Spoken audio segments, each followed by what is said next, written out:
Hello and hello everybody, my name is Lucy and welcome to Books and Brushes. I have failed hardcore this month. Yay! So last month I got back to my standard and this month right down to the bottom again. Well done me. I have read a total of basically a book. I'll get more into that, but it's been a very busy month. I've been ill, a lot of work to do, going on holiday, lots to do and not enough time to do it in. The last book I read in March was, as you know, The Daughter of the Burning City by Amanda Foody. And if you'll remember from that video that I would have finished it in March, however by the time I recorded it, I hadn't yet finished it, so I couldn't tell you about it. But we'll start off by reviewing this book that was from March. This did overrun into April as well, so the first week of April I was kind of finishing this off, which already put me behind in my April reads as it was. Let's just start with this one and tell you my thoughts to finish wrapping up March, finally. Obviously now it's quite a while since I read this one, trying to recall, but I loved this book. It was a slow book to read though, like not slow as in boring, but slow as in the language was quite... It was slow, you know, some books are speedy to read just because of the language, and other books there's so much more, the vocabulary's longer and the descriptions more finicky and just detailed, and so it takes you longer to read, longer to absorb, and this book was like that, which is why it took me a little bit to get through, but I loved it. So mysterious, so atmospheric, and I was so along for the ride, and it's also so different. I've not quite read a book like it. So this book is about a magical travelling carnival called Gomorrah, and the daughter of the Burning City, so that's her, the Burning City is the travelling city of Gomorrah, and she is the proprietor's daughter, so basically like the heir to the carnival. And she has her own freak show circus act which she does, and with all her friends and family, and she is the creator of these illusions. She's got like this very unique and unusual power to manifest these illusions. Now like she can hide herself in a crowd with this moth and get people to only focus on the moth, but also she can create people. By that I mean she invents these characters, these humans, these her family members she calls them, and they manifest into being.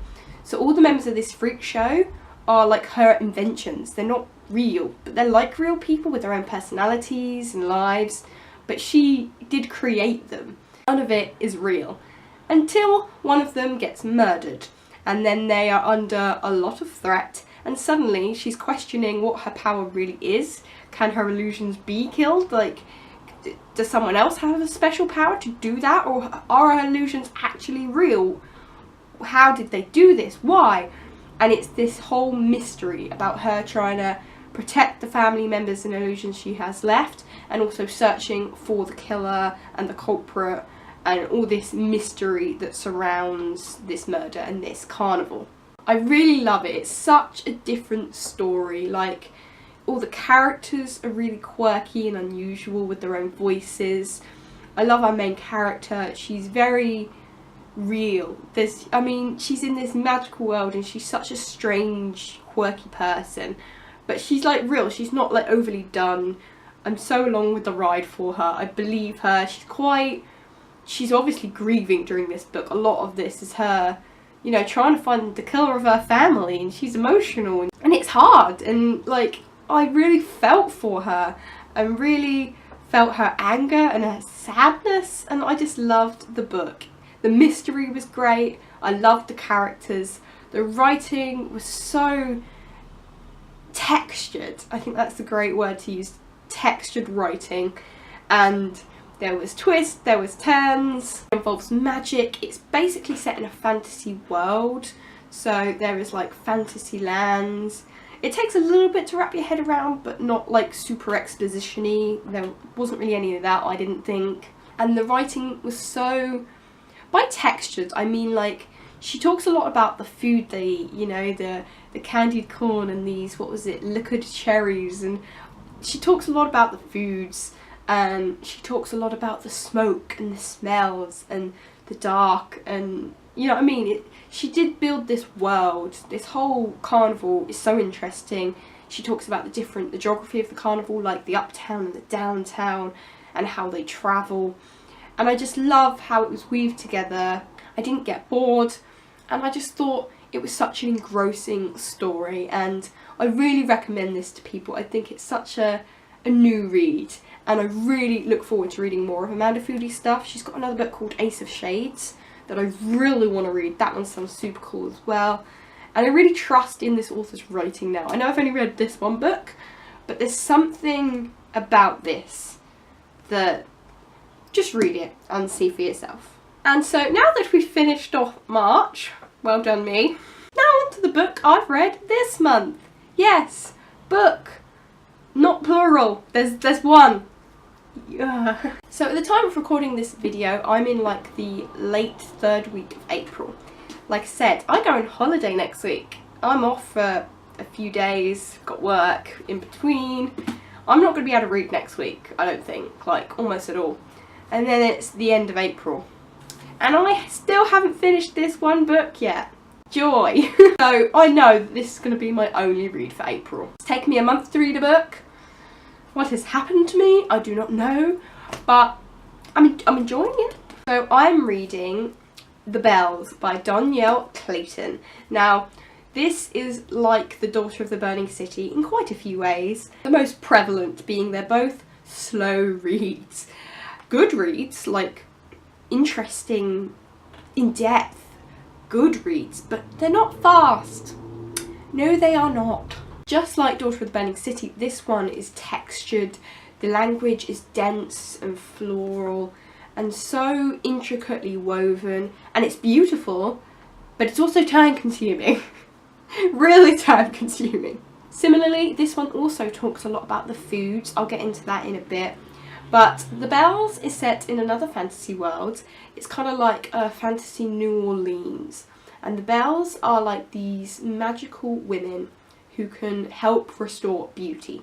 So all the people in this world are born like grey, and these bells have like the power to beautify them, change their bodies, and just make everything more beautiful. So these women are super revered, they are very high society, but they're also workers, you know, they slave away trying to beautify the world, and everyone wants something from a bell. All the bells are sisters, and they must compete in this contest to see who gets to work in which area of the city, and they all want to compete to work in the palace, because that's like the premium for a belle. To be the favourite, to be the best belle is the biggest honour, and they all want it. Our main character, most of all, she wants it so much, and she goes through a lot. She gets it, she doesn't get it. I'm not going to go into details, but she ends up figuring out that the palace and this world is a lot more sinister than she realised, and there's a lot more mystery and secrets going on behind the throne. And maybe being a belle, maybe being the favourite isn't what she wanted after all. Maybe the reality isn't as good as the expectation and the dream that they are supposed to want. And she has to figure out what to do in this palace, in this political life. I really, really love this book. I think it's fun. Like I said, I love the language. The fantasy world is so interesting. It's a pretty book, you know. The descriptions are beautiful, and I'm an artist. I get off on these visual descriptions quite a lot. It's so cool to hear about like these bells like changing people and using the colours and the palettes and all the dresses they wear and the balls they go to, and because this book centres around beauty, so it describes everything in such an illustrious way. And all the food they eat, I did mention the food. Wow, it goes into the food quite a lot. I quite like that. Not all books really go into the food, like it's not important. But in this book it talks about the looks and the tastes of the food. And the food sounds so good, like I want to eat the food. When it describes her lunch and the breakfast buffet, I want it. And it sounds so gorgeous. And there's just something about that. I mean, I love food personally. I'm a big foodie. So hearing these foodish descriptions are really, really fun. I don't know why. but there's something about that I quite enjoy. Our main character is very strong. She knows what she wants and she will get it. Basically it's Slytherin. Like, she wants things and she will get them. And this whole political life and just the magic, they call it the arnica, that they use to beautify people, and I'm really enjoying the story and the plot line of this book. Also, this book is beautiful. These pink edges, oh my god, like, I mean, to have a book that's about beauty, the cover kind of has to be pretty. I haven't reached the end of it yet because I'm the worst. But, you know, I gotta film this video, guys. I gotta. Especially since this is the only video for April.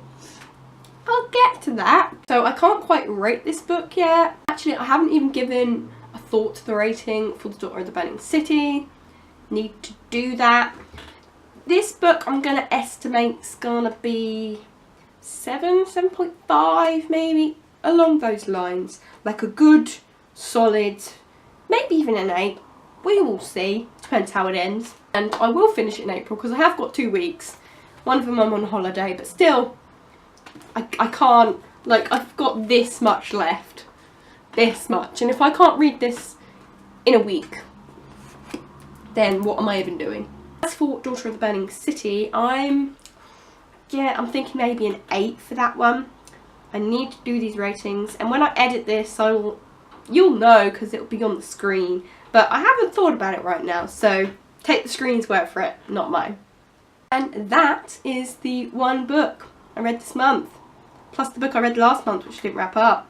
I still wanted to do this to keep a log of the books I've read, and just because this month wasn't such a hot month, that's okay. I mean, at least the book wasn't bad. But I didn't enjoy either of these books, it's just that they were slow, and if they're slow, they're slow. I'm not going to rush through them and speed read them just to get my word count up, because that's no fun. Like, the whole point of reading for fun is that you're enjoying it. And if it's a slower read, it's a slower read. And it may be annoying, it may dent my statistics. At the end of the day, that doesn't really matter. I'm enjoying my reading and that's what counts. That's what I say to myself anyway. I apologise, I haven't done a video, another video in April. As you know, I do 2 videos a month now, and I completely just didn't do one. Last one, I completely missed it.